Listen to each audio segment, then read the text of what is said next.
Communists against Serbia. All our efforts in collecting and processing data and presenting facts cannot provide a clear picture of our problems without revealing the sources of the Serbian people's problems that are still spoken of shyly. The main source of all problems is the communist rule of half a century in Serbia. The historical responsibility for the breakup of the Serbian nation and the fragmentation of Serbian national territory lies with the communists. Unlike all other communists in the world, Serbian communists were the only ones who openly committed national treason. I know that there are still many of them alive in Serbia today, as well as their descendants, who will not like having the veil lifted from communist betrayal, but we cannot lie in front of history. How was it possible for such a thing to happen to the Serbs in Kosovo and Metohija in a modern and well-organized state? In a country under total dictatorship, genocide against Serbs in Kosovo and Metohija could not have occurred without the direct involvement of the state authorities and the ruling political party. This genocide was not only allowed but also organized by the state leadership, with Albanians as the executors of that policy. We have mentioned the Comintern's stance towards Serbia and the Serbian people, which can be defined as follows. All neighboring nations are satisfied at the expense of the Serbs, while the Serbs suffer at the hands of multiple nations. Serbian communists embraced this and consistently implemented it. Regarding Kosovo and Metohija, we mentioned the stance of the communist leadership toward the Bujan resolution and the reason why they didn't immediately pursue its implementation. It is true that in communist Yugoslavia, there were communist leaders from other nations who held hostile attitudes towards the Serbs. However, it is also true that Serbian communists executed their intentions. From the Fifth Congress of the Comintern in 1924, propaganda began to create two new nationalities at the expense of the Serbs, Macedonian and Montenegrin. The creation of a third nationality at the expense of the Serbs, the Muslims, occurred much later, after the dissolution of the Comintern, so it couldn't impose that on them. Everyone knows that in Bosnia and Herzegovina, there are no Muslims of any other origin than Serbian. Religion is not nationality, and these Muslims, from a national perspective, can only be Serbs. The consequences, or rather the goals, of such a policy were the breakup of the state of Yugoslavia, civil wars, the fragmentation of the Serbian people and their territory, and ultimately, the questioning of the survival of the Serbian state as such. Today, the daddy's sons of communist traitors clamor about some Europe and claim that they should lead us into some kind of Europe, in order to shackle Serbia within the framework of the Belgrade Pachulik for all time. As for Kosovo and Metohija, the author of these lines submitted a memorandum in 1998 on the restoration of autonomy and organization of these territories within Serbia to the then communist ruler Slobodan Milosevic. However, there was never a response to that memorandum. The proposals outlined in that memorandum were the only possible solution to that difficult problem at the time and could have prevented war. About Macedonia, Montenegro, and Bosnia and Herzegovina, we will discuss them elsewhere. Now, let's look at autonomous regions or provinces. The term comes from the Greek word, autonomos, which implies the right to have one's own norms. Autonomy in relation to the mother country is granted to a territory of foreign origin, usually separated from the core state.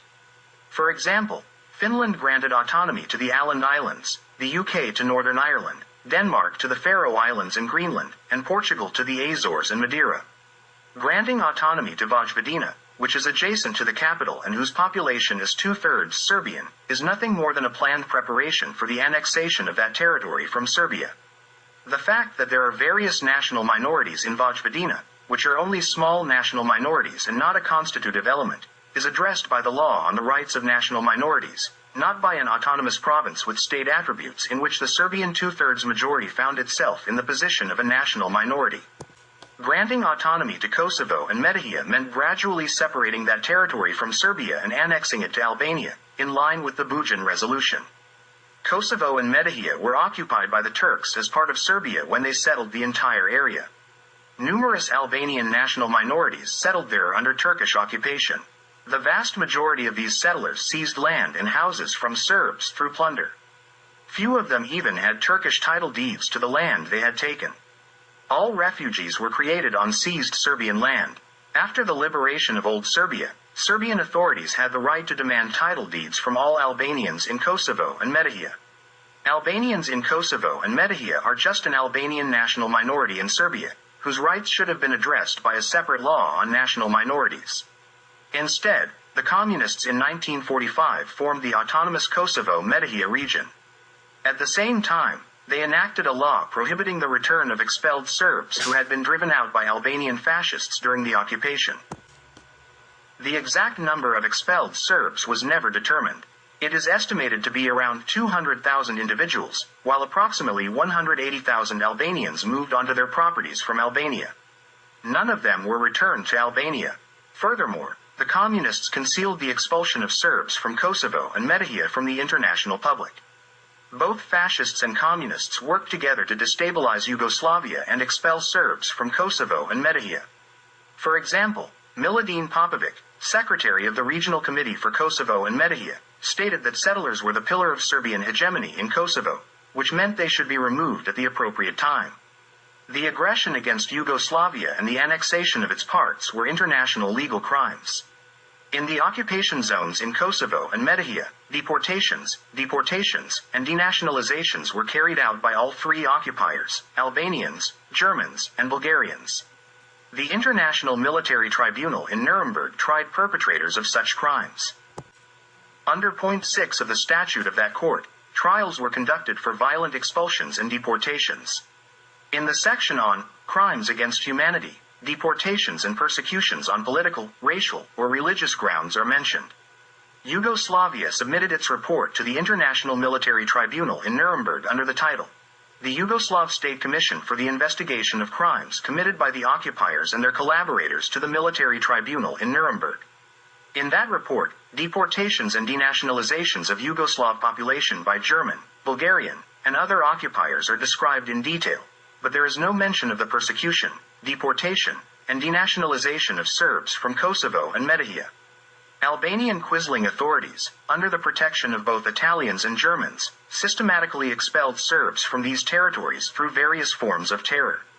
Individuals and organizations were responsible for such crimes before the Nuremberg court. All Albanian military and paramilitary organizations in Serbia fall into this category. A large number of Serbs from Kosovo and Metohija were arrested by Albanian ballists and other fascist formations, and they were taken to concentration camps in Albania. There were several camps in Albania for Serbs. In the Port Romano camp in Durrës alone, there were 900 Serbs from Ginjalain, Prison, Jarosvac, Pristina, Pek, and Lipljan. About 600 Serbs from Ginjalain were transported by a ship to Trieste and were drowned along the way. In prison, there was a prison of the Italian Ballist Questura in the building of the Roman Catholic Seminary, where Serbs were brutally tortured, and many died there in agony. A large number of Serbs were killed throughout Kosovo and Metohija, and an even greater number were expelled. The Communists did not allow the exact number of killed and expelled to be determined. Yugoslavia was obligated to present these crimes in accordance with the Moscow Declaration of 1943 and the London Agreement of August 8, 1945. The Communists granted amnesty to Albanian criminals from the time of World War II, so it is not surprising that crimes were committed again in 1968 and 1981 under Communist rule, and the Communist authorities protected the criminals. Therefore, according to the 1948 population census, there were 498,242 Albanians in Kosovo and Metohija, while there were only 199,961 Serbs. Serbia was the only republic in Yugoslavia that had autonomous units within its composition. There were similar and even stronger reasons for creating autonomous units in Croatia, but this was not done. The Italian national minority from Istria and the Kvarner region was expelled, and plans for a future Operation Storm against Serbs were already in motion at that time. After the forcibly changed ethnic composition of the population in Kosovo and Metohija, the Communists took it a step further. In 1963, the region was given the name province, and in 1968, the name Metohija was removed from the official name, so it became the Socialist Autonomous Province of Kosovo. The name Metohija was equally offensive to Albanian ballists and the Communists because it means what it means, church land. More than 60% of the land in Metohija was owned by the church, which is why it received that name. The 1974 Constitution brought about significant changes, equating the provinces with the Republic and granting them their own constitution. They were only autonomous in name, but in reality, they were no longer autonomous. Autonomous units worldwide do not have the right to enact their own constitution because they are not states but parts of states. They do not have the right to other attributes of statehood, and now they were given all of that. Only the last formal step remained, declaring independence. The groundwork for that direction was prepared. The Republic of Serbia could not change its constitution without the consent of the provinces, while the provinces could change their constitution without the Republic's consent. The Constitution of the Socialist Republic of Serbia stipulated that the provincial constitutions must not contradict the Republican Constitution, which means they didn't have to be in agreement with it.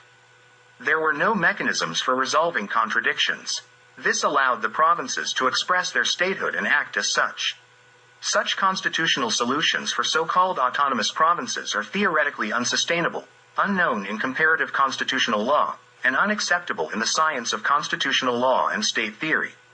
The unsustainability of such a constitutional solution was quickly demonstrated in Kosovo and Metohija. Those who designed such solutions never intended them to be long-lasting but rather to facilitate a transition to a different state. Crimes against Serbs, as well as crimes inspired by Muslim clergy, were never condemned. Communist authorities issued 3 amnesties, and the criminals lived safely in Kosovo and Metohija, some even holding state positions. These same individuals initiated separatist uprisings in 1944, 1968, and 1981. From 1941 to 1987, over 500,000 Serbs were expelled from Kosovo and Metohija. Albanians had full power in which Kosovo-Metohija Serbs did not participate, except for a small communist group that served only to cover up the abuse of Serbs and used propaganda to deny reports of the increasing exodus of the Serbian population from Kosovo and Metohija. Zagreb, Sarajevo, and other anti-Serb centers in Tito's Yugoslavia supported them in this. When some Serbs, especially the Serbian Orthodox Church, began to raise their voices and reveal the tightly concealed state secret of the expulsion of the Serbian population from Kosovo and Metohija, Tito's communists, including Serbs, persecuted anyone who mentioned it. They accused the Serbian Orthodox Church of unlawfully interfering in politics and spreading nationalism, as Milosevic's regime used to say about the Church's involvement, and some individuals from Europe and America continue to say these things today, along with their uncritical pamphleteers in Belgrade. Serbs were gradually but systematically persecuted from Kosovo and Metohija, especially since 1965. From 1966 to 1971, around 35,000 Serbs were expelled from Kosovo and Metohija.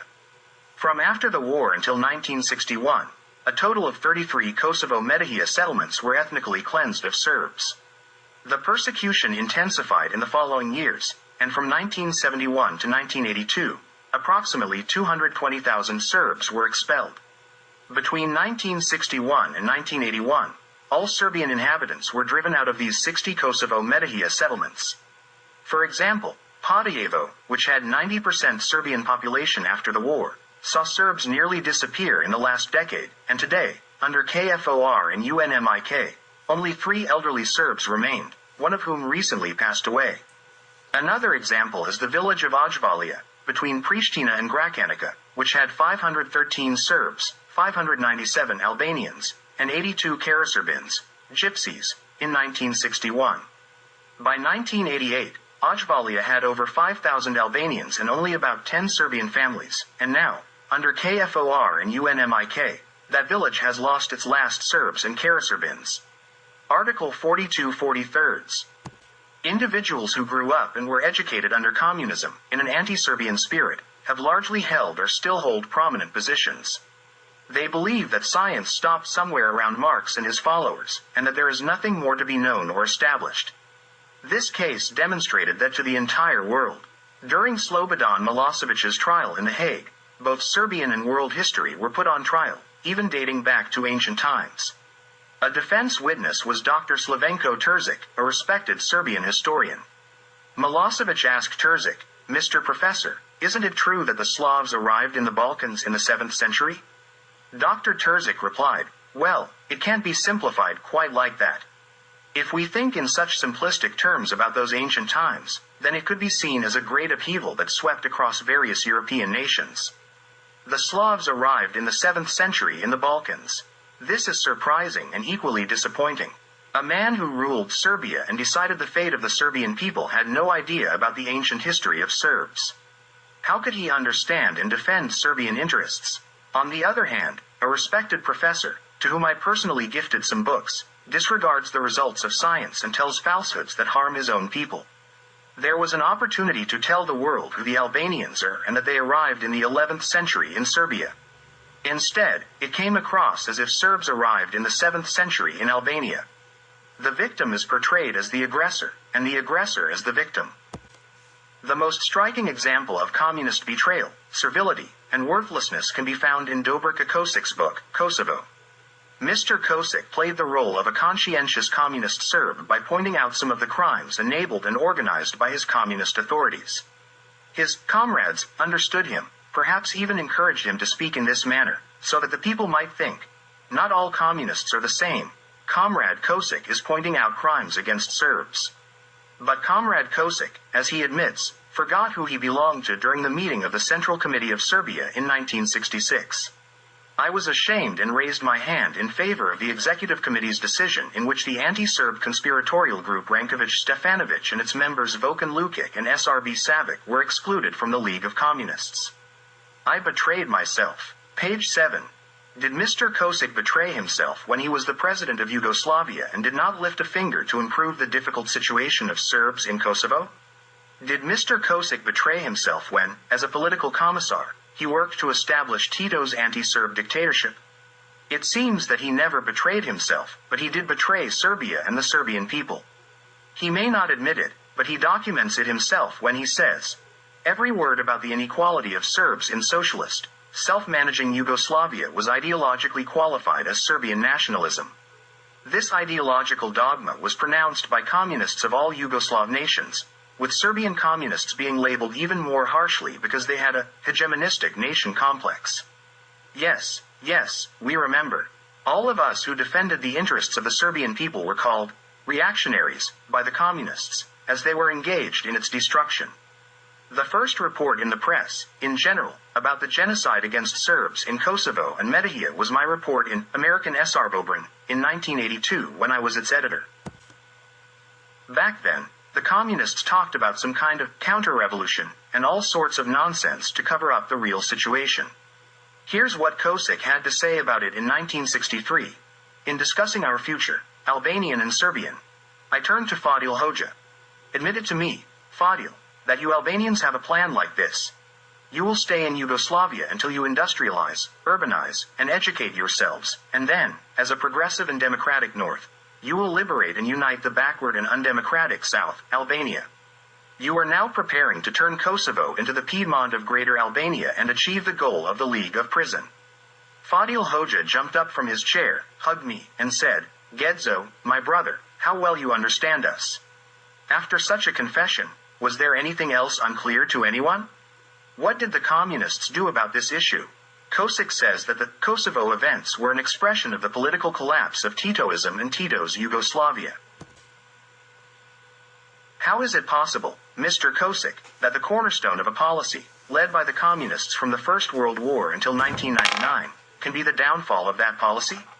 You yourself haven't stepped out of the framework of that policy even today when you say, our vital, national, and historical interest and goal, liberation from Kosovo. By defending Kosovo as an integral part of Serbia, we continue the traditional national and state policy and the national ideology historically defeated. Judging by everything, finally, pg. 218, now you, along with Cedimir Jovanovic, are the most ardent advocates of disowning Kosovo and Metohija. Both of you seek disownment from Kosovo and Metohija to be accepted into the European Union as quickly as possible, even making it one of the main conditions. You've gone too far. Even one politician is too many. Nevertheless, I thank you for publishing this book. You've nicely confirmed your shameful betrayal of Serbia. Fortunately, you won't be determining the fate of the Serbian people anymore.